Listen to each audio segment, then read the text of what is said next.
vous aviez des remarques sur le procès-verbal? Non. Donc, approuvé. Est-ce que quelqu'un s'abstient? S'oppose? Merci. Premier point, je vous propose de traiter de manière simultanée, c'est donc la révision du PLU pour les déclarations préalables pour les clôtures, les déclarations préalables de ravalement de façade, ainsi que l'instauration du permis de démolir. En fait, ces délibérations, la commune les avait déjà précédemment. Donc pour l'instruction d'urbanisme et des clôtures et du ravalement de façade, et également pour le permis de démolir. Mais étant donné qu'on a eu une révision du PLUI qui est tout à fait aujourd'hui, qui a été entérinée et exécutoire depuis le 29 septembre 2023, on nous a demandé de refaire ces délibérations pour se mettre en conformité avec le nouveau PLUI. Donc, ça me semble essentiel de maintenir ces déclarations préalables, puisque ce sont des éléments essentiels dans l'harmonie architecturale de la commune, et que, de plus, la commune a aussi engagé, dans le cadre de la LAP et de la Fondation du patrimoine, des aides pour les restaurations de murs, de façades. Et ces aides sont soumises à autorisation préalable d'urbanisme. Donc c'est essentiel de les maintenir. Que vous dire d'autre? On est aussi incité par la convention ORT qui comprend une grosse partie réhabilitation du bâti. Donc ça semble aussi tout à fait conforme à ces engagements. Donc, je vous répète, ce sont des délibérations qui datent depuis 30 ans, peut-être, ZPPU, voilà. Et donc, c'est simplement de les réentériner. Donc, je rappelle, à la fois clôture, donc pour clôture, c'est tout type de clôture, tout ce qui concerne les ravalements de façade, mais aussi les permis de démolir, puisque ça participe aussi, je dirais, à l'esprit des lieux et au profil architectural de la commune. Est-ce que vous avez des questions sur ce sujet? Bonsoir. Bonsoir. Il est arrivé discrètement. Est-ce que pas de questions? Voilà. Donc je vous propose de mettre au vote. Donc je suis obligée de les prendre une à une. Donc pour la déclaration préalable de clôture, est-ce que quelqu'un est contre? Quelqu'un s'abstient? 2. Je vous remercie. Pour la déclaration préalable de ravalement de façade, est-ce que quelqu'un est contre? Quelqu'un s'abstient? J'ai une question sur les clôtures. Est-ce que un mur d'enceinte extérieur, c'est considéré comme une clôture? Oui. Tout type d'éléments bordant la propriété. Parce que le cas simplement de la réalisation, normalement, quand on est propriétaire jusqu'à la moitié. Oui. Mais ça ne dit pas que tu es obligé de mettre une clôture. Non, mais c'est un mur qui est là, donc c'est considéré comme. Ah oui, alors là, c'est subtil.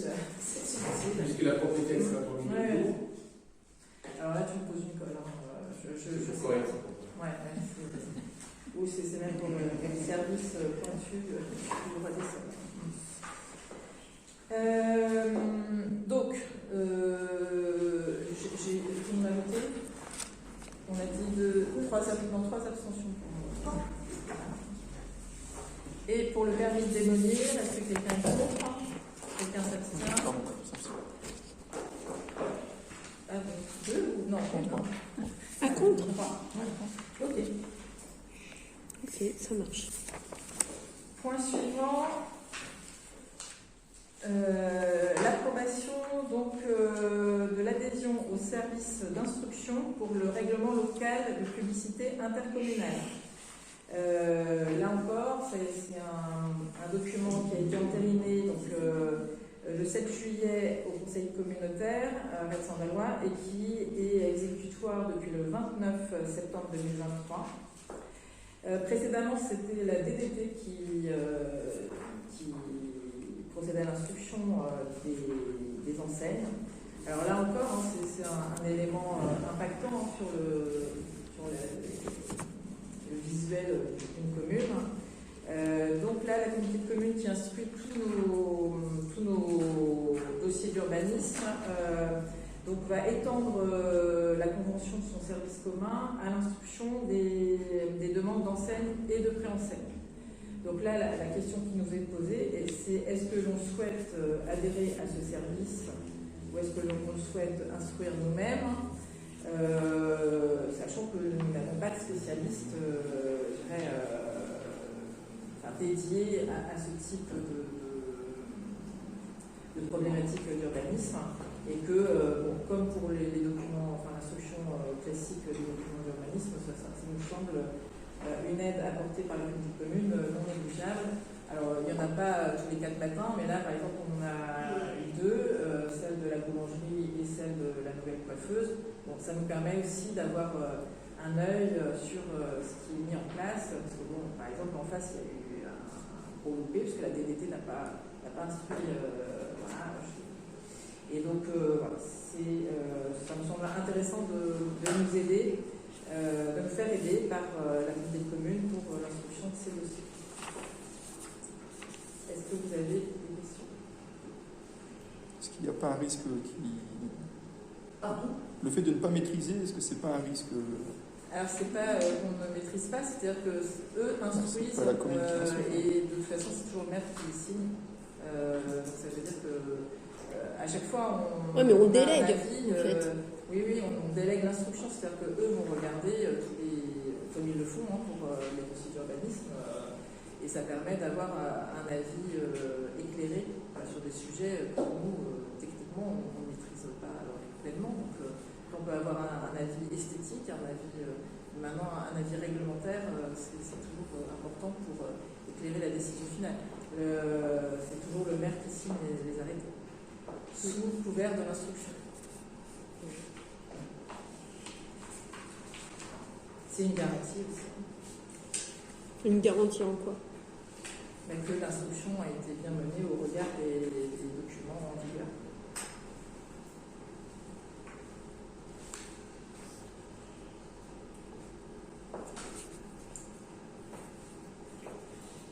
Bon. On passe à la délibération. Donc, est-ce que quelqu'un est contre? Quelqu'un s'abstient? Je vous remercie. Le point suivant, zone d'accélération énergie renouvelable sur une concertation. Alors ça, c'est un petit peu la mauvaise surprise entre guillemets, c'est-à-dire que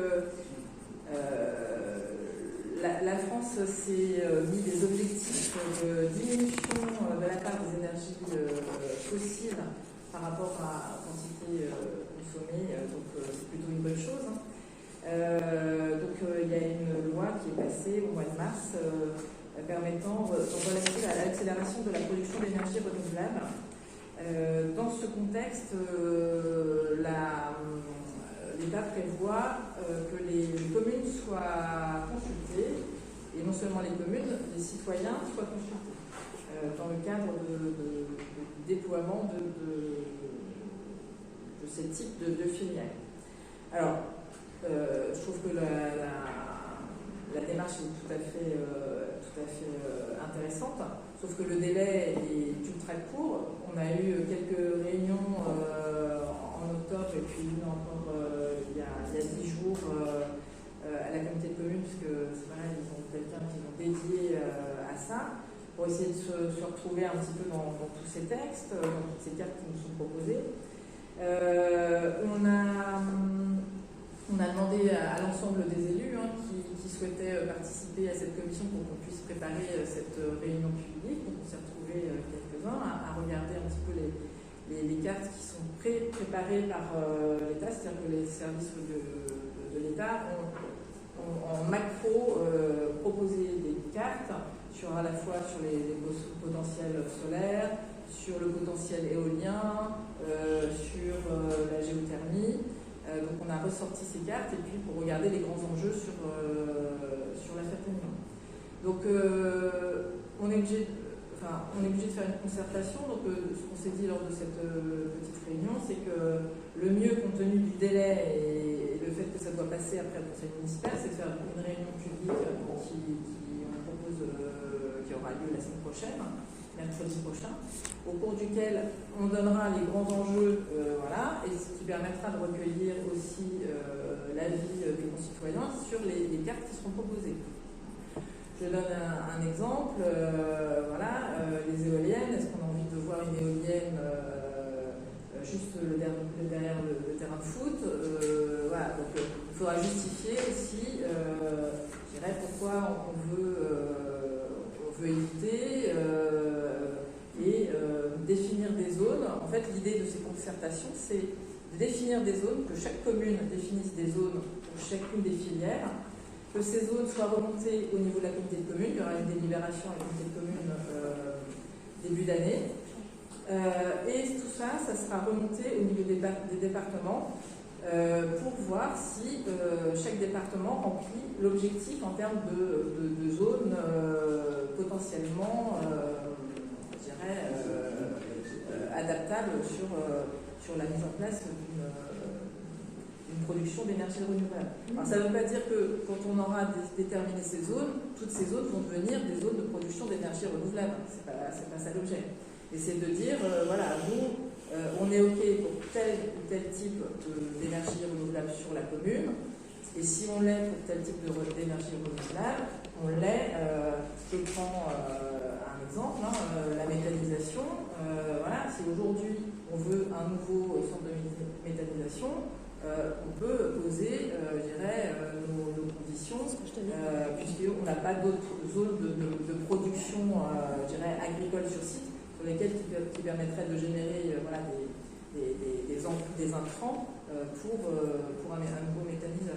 Donc ça veut dire que si on n'est pas opposé à un nouveau, nouveau méthaniseur sur le principe, mais on peut dire dans telle ou telle condition. Voilà l'objet de la concertation.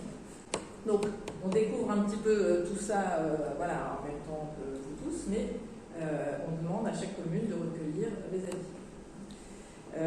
Est-ce que l'eau, les centrales hydrauliques rentrent dans les énergies renouvelables? Oui, tout à fait. Et ici, il n'y a pas la possibilité, avec la roue, là, il y a quand même il y a eu plusieurs études sur le sujet. Et aujourd'hui, à l'époque, sur les études qui ont été menées, la dernière qui date de moins de 10 ans,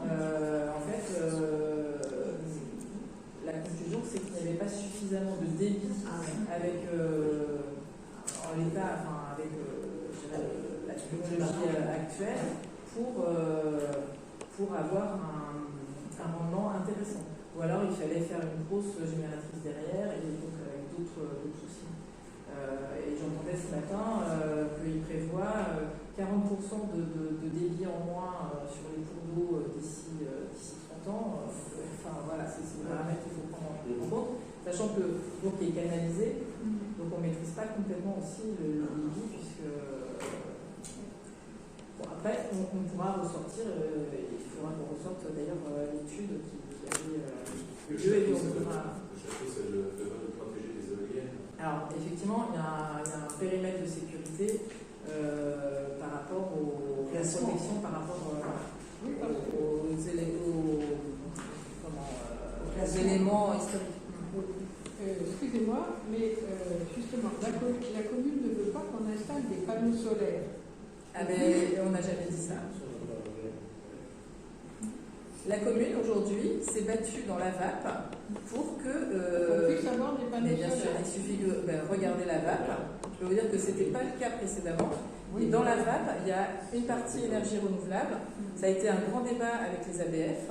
Et aujourd'hui, dans la VAP, les ABF ont donné des prescriptions Donc à la Ferté-Milongo aujourd'hui, c'est possible de mettre des panneaux solaires. Pas partout. Sous certaines conditions. Voilà, c'est par zone.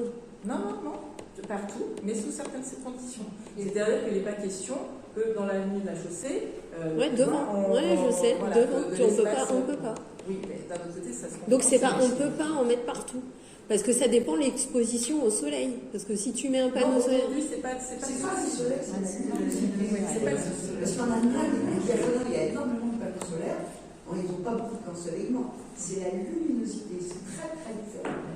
Bah oui, mais si tu as une On ne peut luminosité pas- d'un on ne peut côté pas et pas de réduire- l'autre. On ne peut pas réduire en disant à la Ferté-Milon, c'est Bah, interdit. Oui, c'était il y a 10 ans, ça. Non. D'accord. Ben, voilà. Aujourd'hui, à la Ferté-Milon, un projet de panneaux solaires peut être instruit. D'ailleurs, il y en a qui sont instruits et il y en a pour lesquels il y a des autorisations, y compris de la BF. Ah, mais c'est ce que je dis, pas partout. Donc C'est pas ça a été une grosse évolution parce que c'est normal, c'est aussi l'évolution de la société. Je veux dire, on est bien placé sur ce conseil pour savoir qu'on était favorable aux énergies renouvelables et que de toute façon, les énergies fossiles, il ne faut pas se leurrer, hein, il va falloir qu'on s'en prive à un moment donné. Hein, donc, Oui, mais vous inquiétez pas, Madame encore et les gens utiliseraient l'énergie fossile. On n'aura pas le choix. on est obligé aujourd'hui. Mais On n'aura pas le choix. voilà. Mais- La première source d'énergie dans le monde aujourd'hui, c'est le charbon. oui, c'est Bah des- oui. Le charbon qui grâce à l'Allemagne notamment. Hein, bien sûr. En Europe, c'est. Ce qui est le plus polluant. Ah, mais carrément. Mais de toute façon, Bon, donc voilà. Donc ce soir, la délibération, c'est juste pour acter les termes de la modalité de concertation. Donc, ce qu'on vous propose, c'est une réunion publique la semaine prochaine. Donc voilà, c'est les délais sont courts, mais on l'a mis dans le bilan info puisqu'on a fait la commission la semaine dernière. On a acté le principe.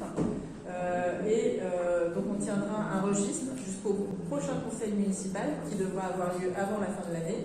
Donc on s'est dit que le 18 décembre, on ferait un conseil municipal pour avoir la semaine pour pouvoir faire les délibérations avant Noël. Hein, voilà. C'est pour ça, c'est une précipitation de l'État en 2 mois. Parce qu'en fait, c'est-à-dire qu'ils ont un planning, parce que tout doit être recentré, c'est-à-dire qu'il y a plusieurs marches. Mais non. Alors après, ça ne veut pas dire qu'ils ne reviendront pas vers nous, mais... Enfin, C'est sorti du chapeau, et on fait ça en espace de. C'est moi les commencements. ah ben, on a eu ce sentiment là, oui. Parce que c'est long, toutes les.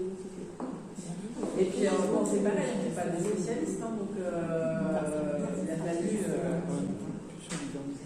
Oui, mais ça va. Donc, par moins de production. T'as moins de production. Voilà, donc dès qu'on aura terminé un support, je vous l'enverrai. Alors, si vous avez des remarques avant la réunion publique.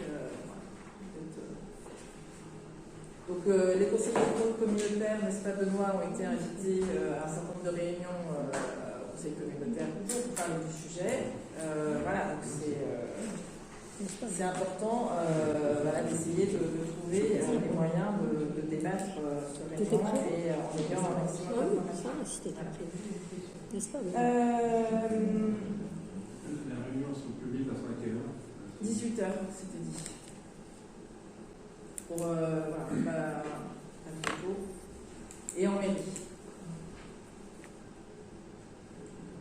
Et avec un registre. Donc, qu'on mettra à la fois. Donc, moi, ce que je propose, c'est que le support qui sera présenté la semaine prochaine, on le mettra aussi sur le site de la commune.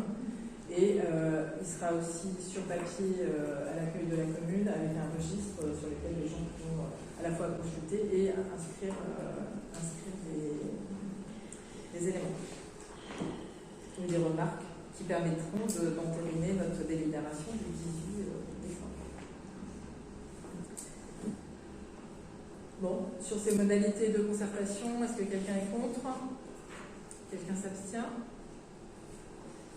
Je vous remercie.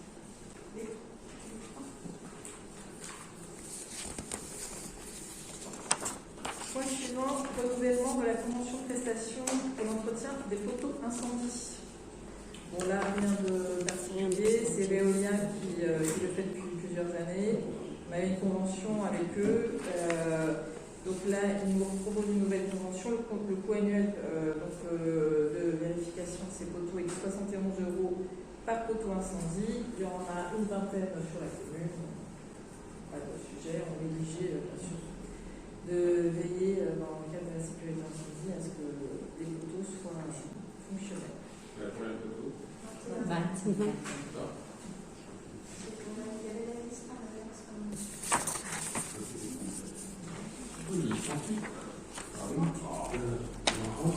Oui, parce qu'on a la question.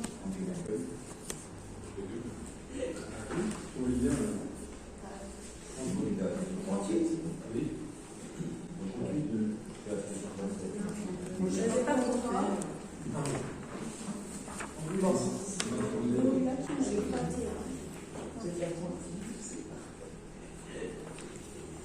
Bon, est-ce que quelqu'un est contre cette convention? Quelqu'un s'abstient? Non, mais parce que vous avez les citernes et les aires d'aspiration qui n'en sont pas. Ils ne relèvent pas de photo incendie. Parce que là, vous avez les hydrants et les photos incendies.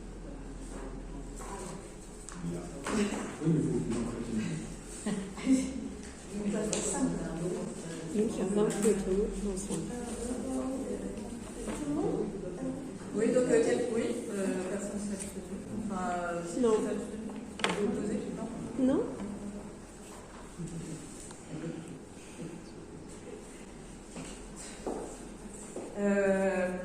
Convention de restauration, accueil des élèves de l'école élémentaire pour l'année Caroline. Donc, c'est pour les enfants qui vont à la cantine du CE1 et CM2. Nous avons 56 enfants qui sont accueillis quasiment tous les jours. Et le lycée nous propose, le conseil d'administration nous propose une convention pour un coût de repas de 8 €.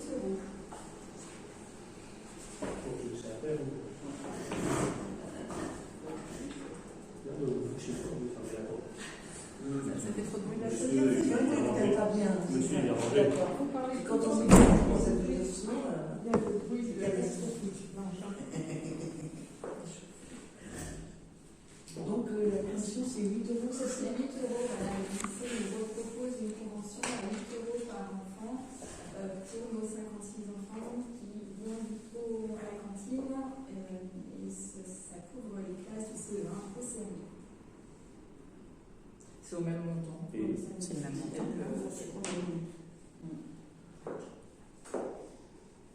Pas de questions. Est-ce que quelqu'un est contre? Quelqu'un s'abstient? Je vous remercie. Attribution d'une subvention sport tennis club Milomètre. Marc? Oui, donc vous allez vous proposer donc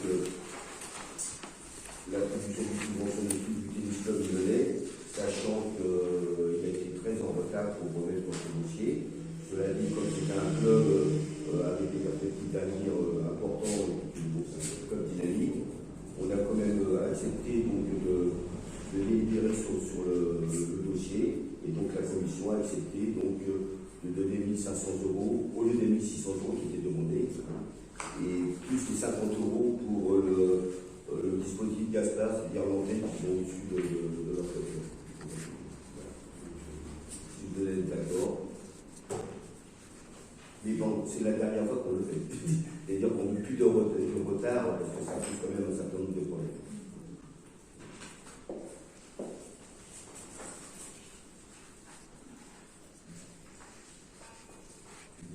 Non. Est-ce que quelqu'un est contre? Quelqu'un s'abstient? Moi, je vote pas. Pardon? Je vote pas du fait que je suis trésorier.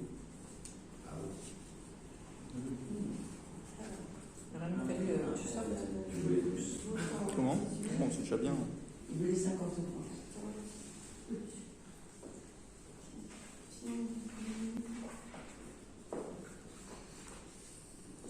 Pas d'abstention, pas de. Alors, point suivant. La cession de la parcelle AL3. Donc, vous savez, on avait pris une délibération pour vendre à M. Tombal la parcelle AL3. C'est une parcelle de bois qui se trouve derrière Bourg. Dans le cadre d'une vente d'une parcelle boisée, la procédure veut qu'il y ait un porté à connaissance de tous les riverains de cette parcelle puisque pour éviter le morcelage de nos forêts et accélérer le remembrement des forêts, les voisins sont prioritaires en cas de vente. Donc là, le voisin s'est manifesté et se déclare intéressé par l'acquisition de cette parcelle. Alors nous, on avait vendu cette parcelle avec l'objectif de plutôt valoriser cette parcelle.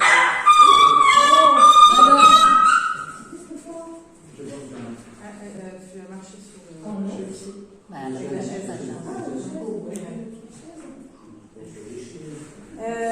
Donc cette parcelle, on souhaitait en faire, je dirais, la valoriser puisqu'elle a, d'un point de vue de biodiversité, je dirais, d'arbres un petit peu remarquables, notamment des très beaux chênes, et que le groupement forestier qui est voisin, lui fait plutôt de l'exploitation de bois, et donc il a une peuplerée juste à côté. Donc ce n'était pas tout à fait l'objectif qu'on visait par la vente de cette parcelle. Donc ce qu'on vous propose, c'est finalement de renoncer à cette vente. Par contre, M. Tombal s'engage aussi malgré tout à essayer de valoriser pour en faire peut-être un lieu de visite pour les écoles et pour un lieu de balade. Donc, voilà, moi je vous propose donc de renoncer à cette vente et de garder cette parcelle. Donc la parcelle c'est à la commune. Oui, mais il y a la compréhension. Oui, non, mais ça je connais bien.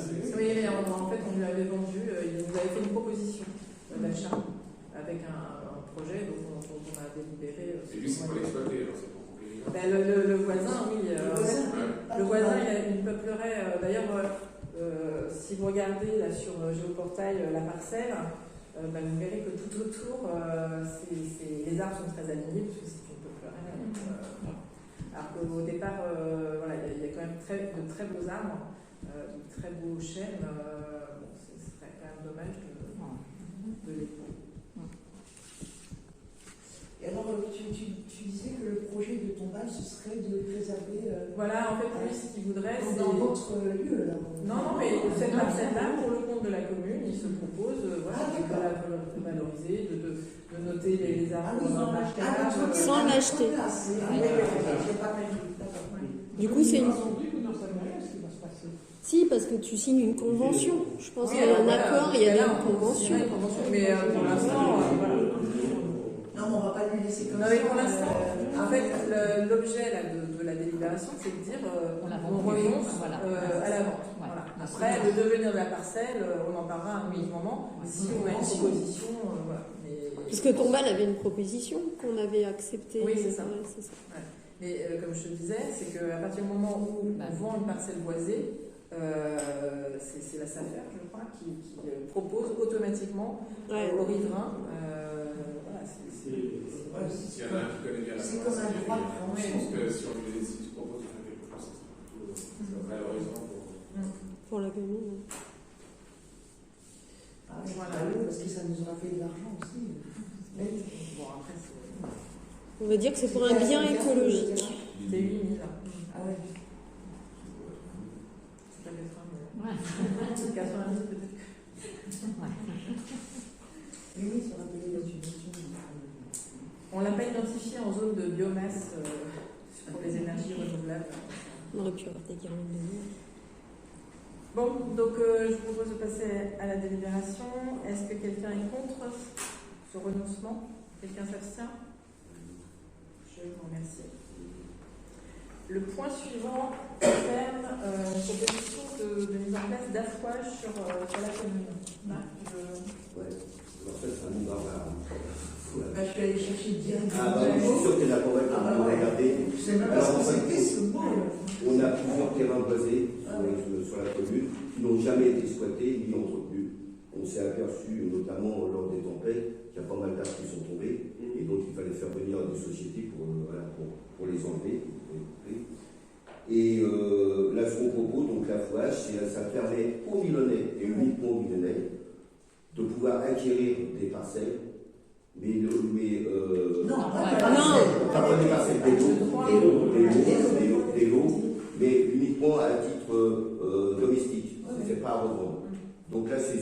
il faut faire voter le principe, c'est-à-dire de permettre à des millionnaires de pouvoir couper du bois et de pouvoir garder le bois pour le chauffage. Et ensuite, on ferait une réglementation pour expliquer comment on fait, tirage au sort, faire des lots, enfin, il y a tout un travail à faire là-dessus. Et je pense que nos millionnaires sont contents de pouvoir participer. Et pour nous, c'est intéressant parce que ça évite de prendre des sociétés. Voilà, on peut couper nos âmes.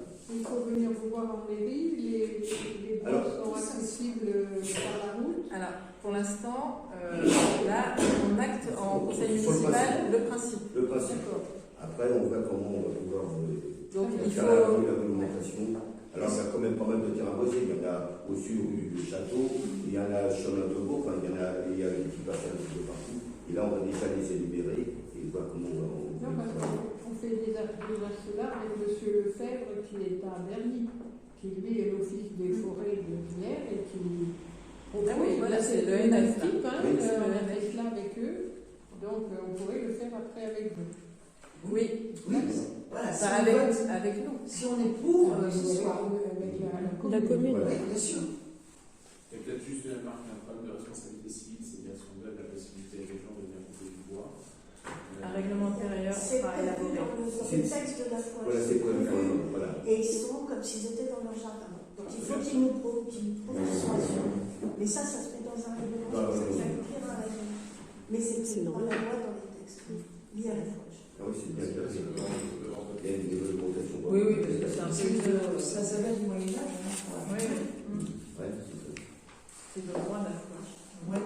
Et après, l'origine, c'est allumé. Allumé. Je trouve ça. C'est des arbres, c'est des gens à libre accès et tout ce qu'ils veulent. Non, mais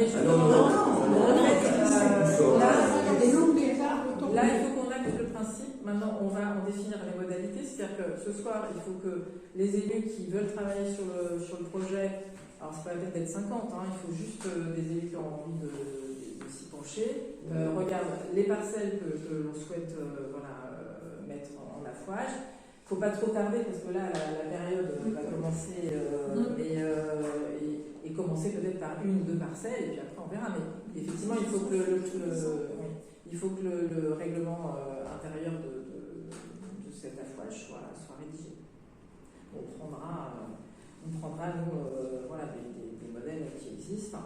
Et après, ce qui sera important aussi, c'est de bien cibler les arbres que l'on veut couper. C'est pas l'intégralité, c'est pas mettre à blanc les parcelles. C'est sélectionner, voilà. En général, c'est les arbres qui sont tombés. On ne touche pas à ceux, à moins que l'arbre soit vraiment malade. Autrement, on n'y touche pas. On fait que ce qui est tombé. C'est déjà pas mal. Oui, parce qu'on a quand même quelques parcelles où on était embêtés et c'est quand même un peu rageant d'être obligé d'appeler une entreprise pour faire ça. Et il y aura une délibération annuelle pour déterminer les parcelles chaque année. On n'est pas obligé de faire de l'affouage tous les ans. Alors je ne sais pas si dans l'idéal, il faudrait que ce soit à l'ordre du jour du conseil municipal du 18 décembre, mais ça me semble un peu trop. Non.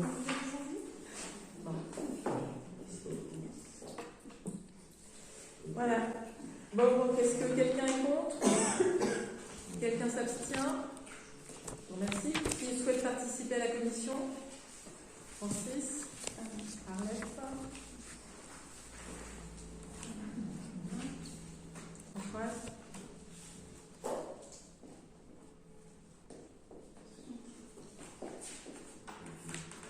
Il faut plus. Bon, non, il suffit, je crois, qui rédige, qui regarde. Ah oui, on va sur les lieux, on visite, on regarde partout, on y va carrément, on visite. Bon, on a une petite idée, Marc, voilà. Oui, Claude, voilà. On a une petite idée d'où aller, pour des parcelles des fois complexes, mais il y en a certaines qui sont très faciles d'accès.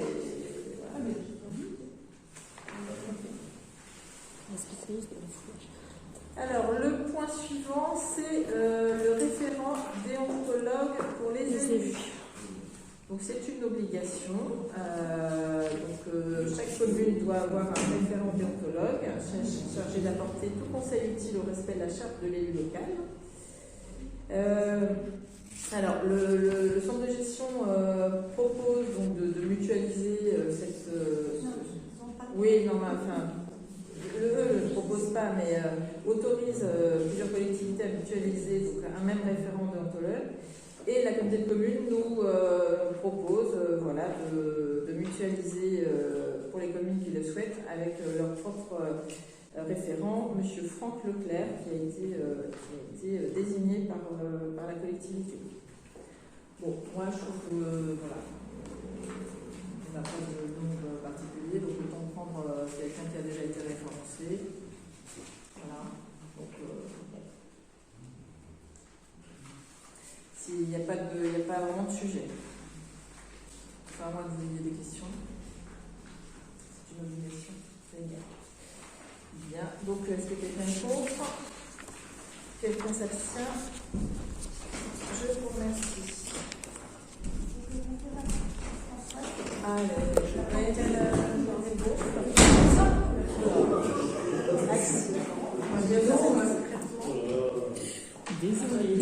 désolée. Alors, point suivant, les décisions modificatives de comptabilité. Je vais laisser Corinne vous expliquer tout ça.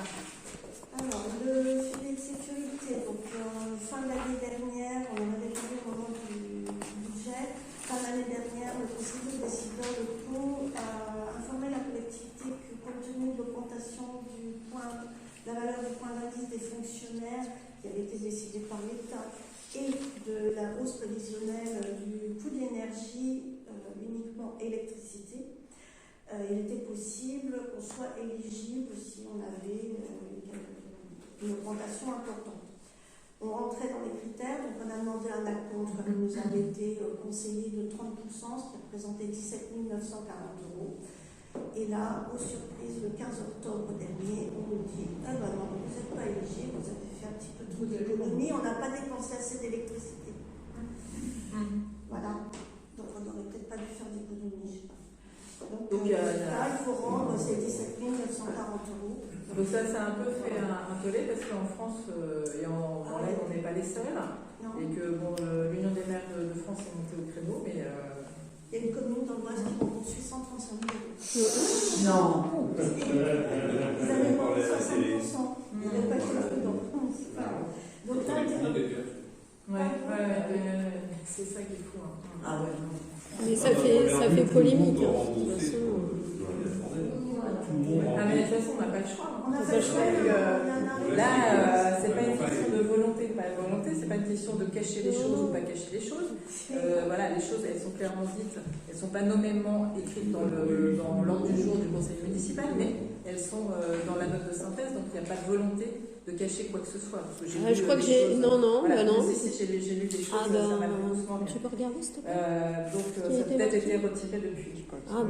Je pense que la lecture était mauvaise. Sûrement, oui. Oui. Donc, voilà. Malheureusement, on n'a pas le choix. J'ai juste dit qu'on est... termine.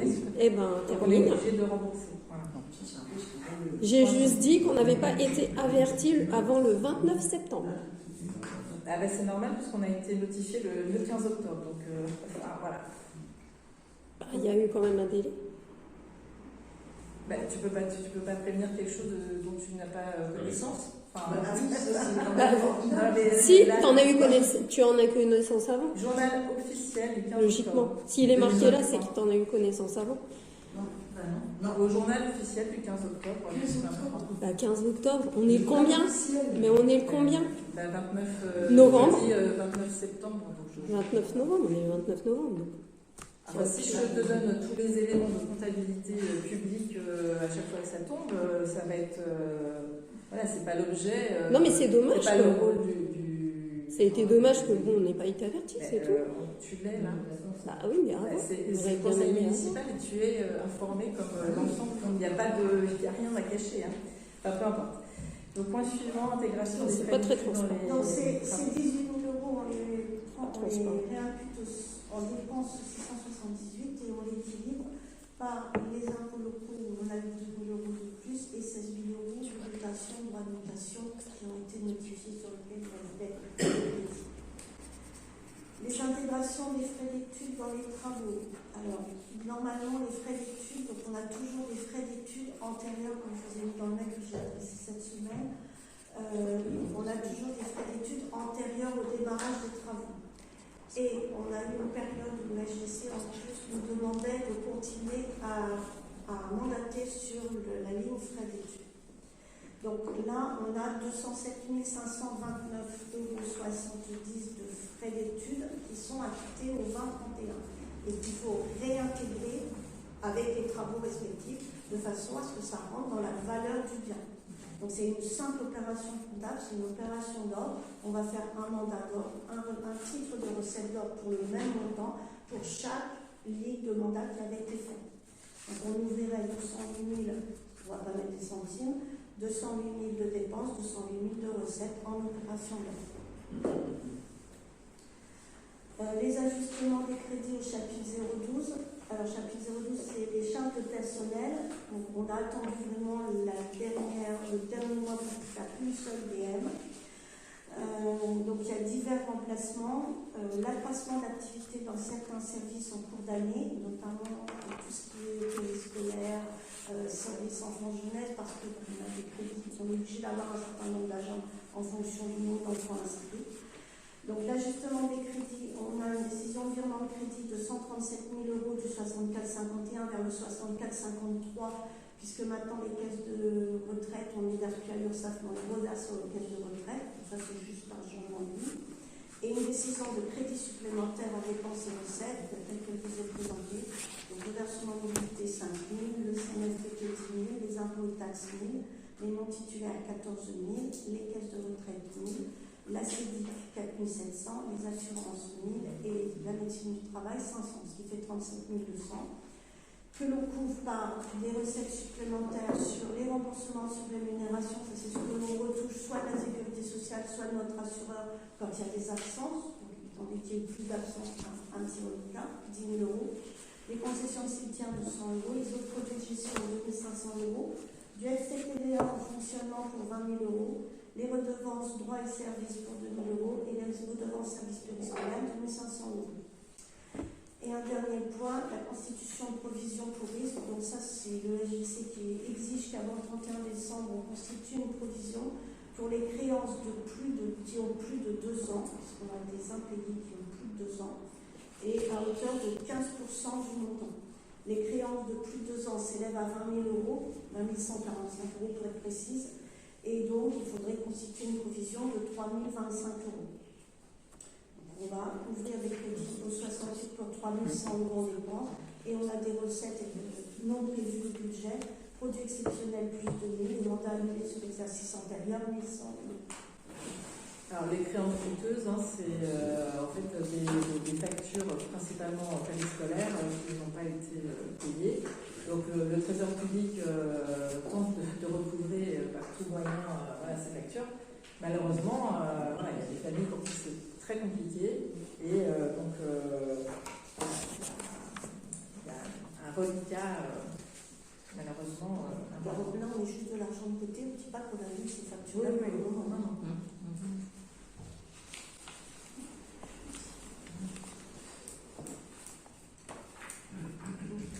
Voilà, donc c'est les décisions modificatives. Est-ce que quelqu'un est contre?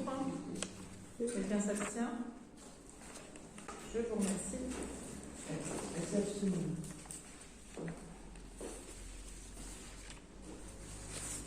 Point suivant, les DPU.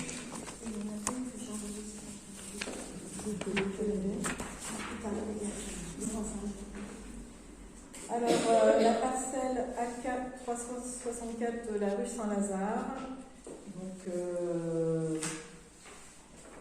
pour une valeur de 51 000 €. Donc c'est principalement du commun. La parcelle juste mitoyenne à celle-ci, la zone AK 151 et 365. qui est en cours de division pour 775 mètres carrés pour 148 000 euros. La parcelle 270, la ZN rue de la Longue Haie pour 222 640 euros. Et le 9 rue de Verdun, la AD 204 pour 249 000 euros. Pour une superficie de 1550 mètres carrés. Et la dernière, c'est celle-ci. Oui, c'est celle-ci. 17 rue Jean-Baptiste Corot, la numéro 97, 559 mètres carrés pour 149 469 euros. Voilà. Revenons sur notre droit de préemption. Alors, il y a des questions diverses. Marc, tu peux faire. Oui, je peux la liste.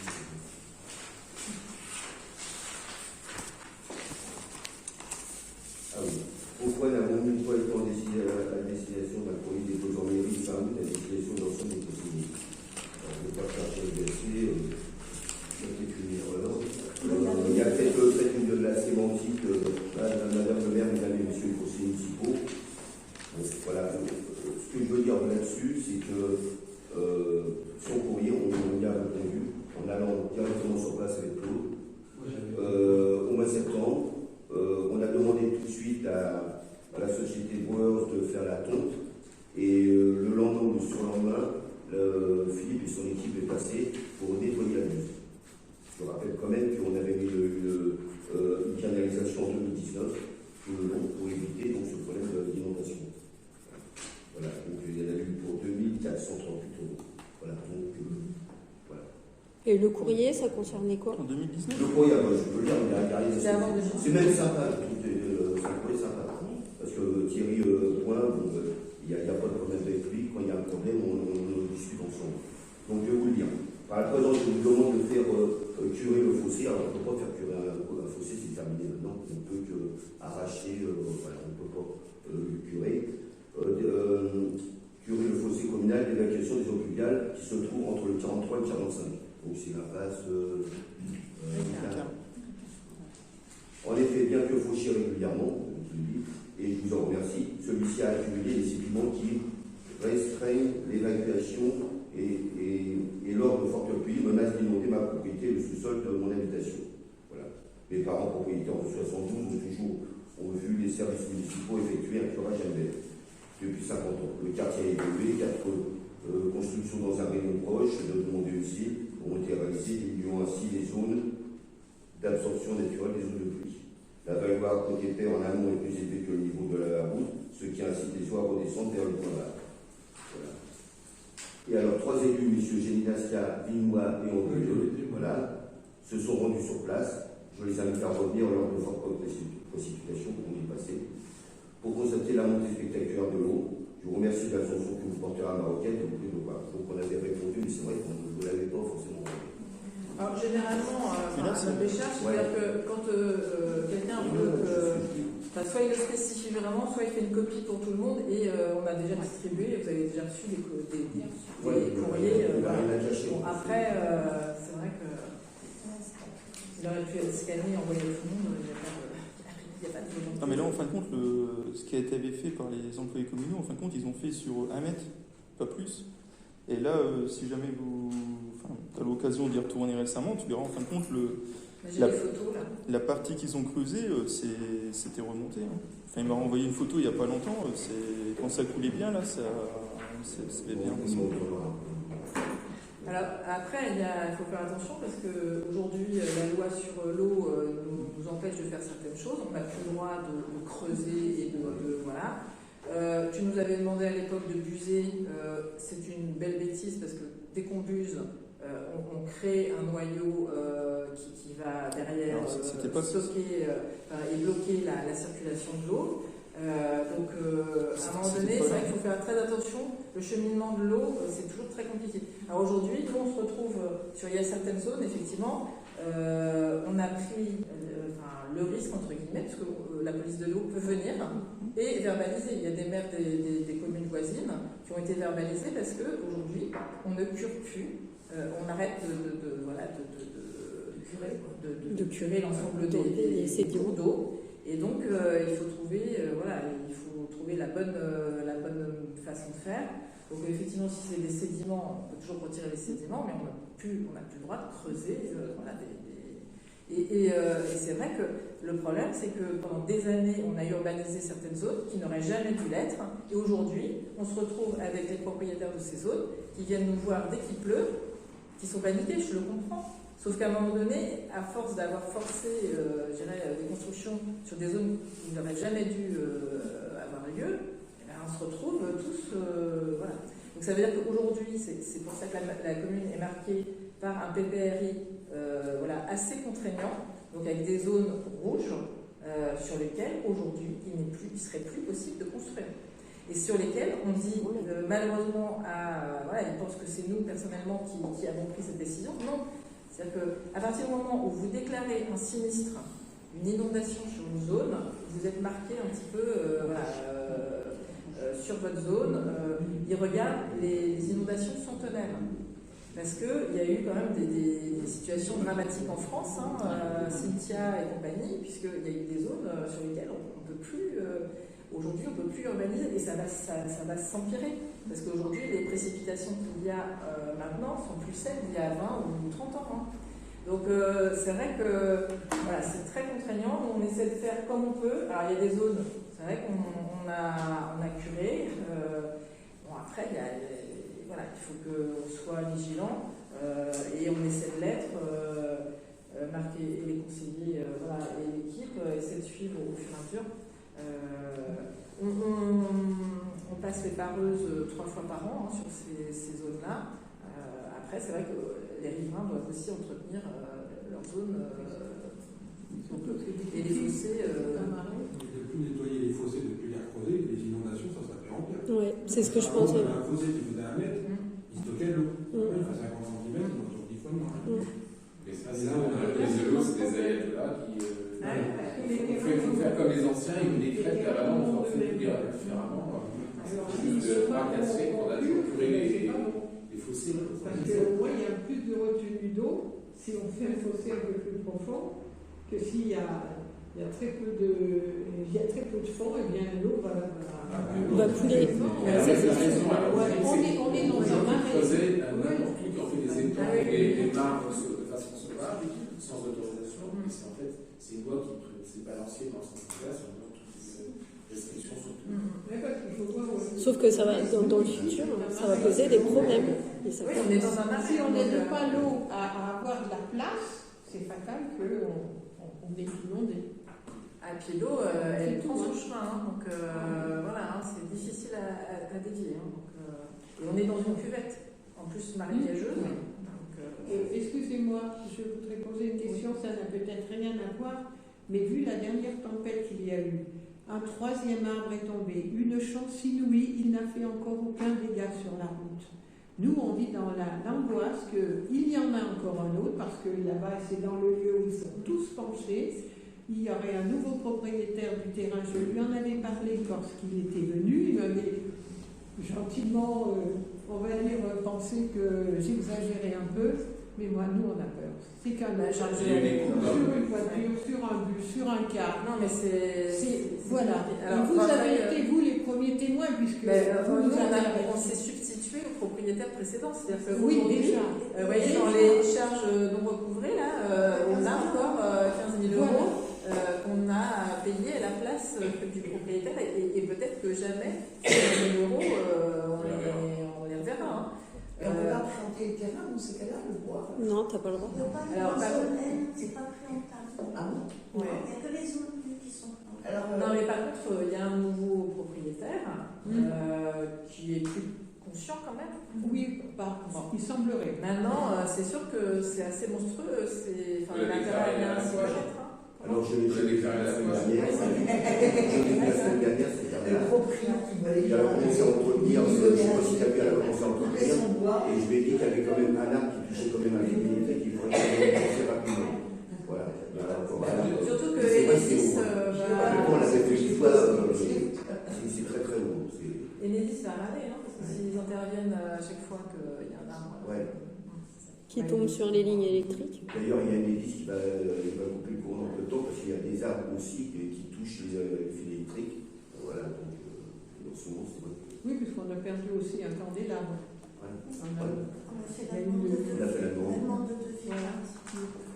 Je continue, mais alors tu as répondu partiellement quand même à la question. La question Non, mais après, juste pour revenir, en fin de compte, le problème sur ce fossé-là, et je te rejoins pas forcément quand tu parles de Buzet, hein, c'est en fin de compte tous les résidus de la route, hein, donc les cailloux, les choses comme ça, ils arrivent directement dans un fossé qui est sec. C'est-à-dire qu'en temps normal, ça coule simplement l'eau de la voirie. Hein, et le fait qu'il n'y ait pas de débit d'eau, ça n'emporte pas les sédiments.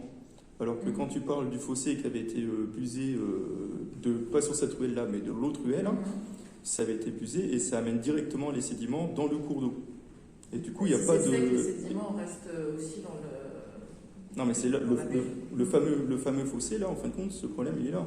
Après, sur l'autre fossé qui avait été curé il y a quelques années, qui avait permis d'amener le débouché du fossé jusque là où il y a de l'eau qui coule, en fin de compte, donc il y a du courant qui passe, les sédiments, ils s'écoulent directement. Mais le problème, c'est que la buse, elle n'est jamais à la bonne dimension par rapport à des événements un peu extraordinaires. C'est toujours la même problématique.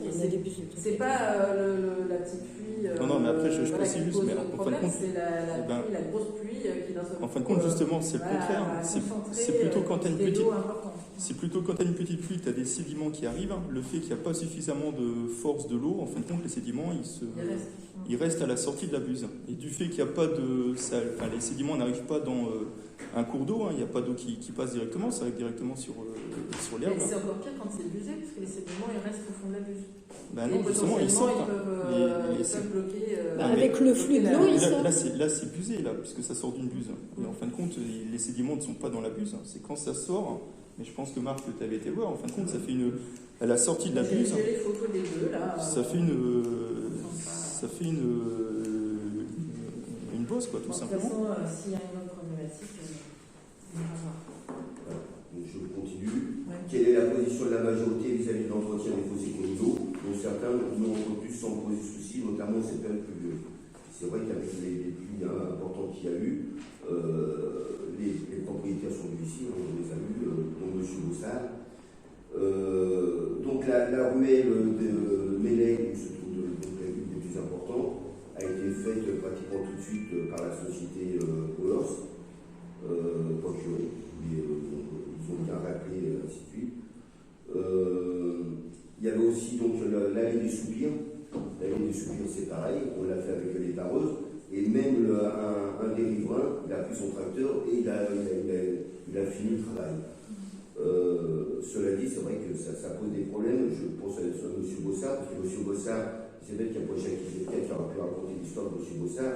Il a fait construire sa maison pratiquement au fond du jardin, dans les marécages, et sa maison a tendance à légèrement osciller. Et donc, comme c'est plus bas que le fossé, et ben voilà, il a les pieds dans l'eau régulièrement. Voilà. Mais bon, là, on essaye de faire quelque chose. Mais voilà. Et c'était constructible. La maison voisine a eu un problème parce qu'elle a été construite et elle a tout de suite baissé. Il y a eu des travaux gigantesques pour la refaire. Quand c'est plus bas que les fossés, dans ces cas-là, ils peuvent se retourner contre ceux qui ont. À l'époque, il n'y avait pas de PPRI. Ah, ouais. En fait, le PPRI existe depuis la tempête Cynthia. Ah bon? C'est vrai, c'est pas si vieux. Et la dernière inondation, parce qu'on voit des photos de la nuit avec de l'eau là, ça date de quand? 2001. 2001.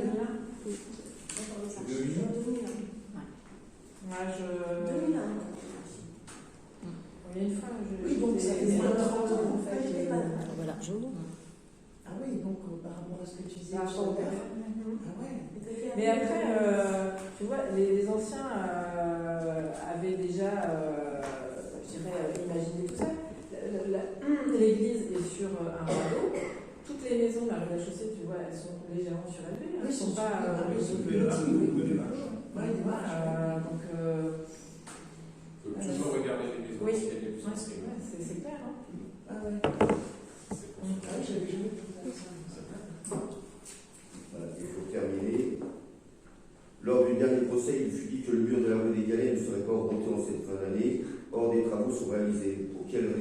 cela fut finalement fait, quelle entreprise s'en occupe, pour quel montant? Alors, bon, soyons clairs, trivialement, j'avais dit qu'il n'y avait pas d'argent et on verrait la prochaine. Mais on a des enveloppes fermées et régulièrement, on fait du prévisionnel et on s'est aperçu qu'il y avait encore un petit peu d'argent. Voilà. Et donc, il y avait plusieurs devis, dont celui-là de M. Charbonneau, qui nous a agréé, et donc on l'a fait faire. Voilà. Et j'ai eu un message de Marie-Vonne, la propriétaire d'à côté, qui dit des très bons murs. Mais il n'a pas été remonté jusqu'en. Alors, on l'a rabaissé. Ouais, c'est ça. On l'a rabaissé, mais on a renforcé aussi le grand mur qui était aussi qui était quand même Oui, parce que je me souviens, oui, il était. Voilà, c'est mieux comme il est. par contre, on va pour sa gouttière, parce que c'est vrai que le mur avait approché de sa gouttière. Ça descend. Et du coup, c'était pour un prix de combien les travaux? Alors, 10 307 € en place. Voilà. Il est vraiment très très bon. C'est vrai que... Il y a eu 3 devis qui ont été élaborés. C'est ce qui vient de on a pris voilà. moins cher.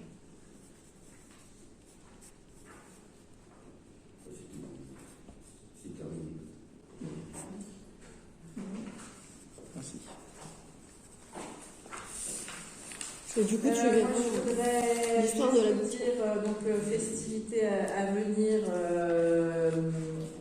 Donc le 16 décembre, le concert de gospel, qui sera précédé de la visite du Père Noël. Donc voilà, à côté, les enfants pourront prendre des photos avec le Père Noël. Et donc cette année, on aura certainement une imprimante photo pour pouvoir que les enfants repartent avec leur photo du Père Noël. Donc on a toute une équipe de bénévoles, d'élus qui œuvrent à la décoration de la commune. Donc, cette année, c'est les employés communaux qui vont remonter la crèche et puis après des bénévoles qui vont la mettre l'embellir. Oui, là, si vous ne savez pas quoi faire, c'est à midi, vous êtes tous disponibles, on sait sur toute votre ligne. C'est la décoration des sapins. Vous êtes bienvenue. Ça passe qu'on a reçu. Moi, qui suis demain matin, pour les horaires de la semaine, Vous en mettez combien de brefs cette année? 6, 7. Il ne faut pas tous les prendre. Non, mais il y en a. Non, peut-être été compris. C'est 7 tout l'ensemble. Et on en remet un grand. On a calculé puis l'en faire. Oui, il y aura aussi un grand sapin qui fera. Non, mais le grand, c'est un don. C'est un don d'une entreprise milannaise qui fait un sapin et qui. Non, mais chaque année, on met autant de sapins? Oui.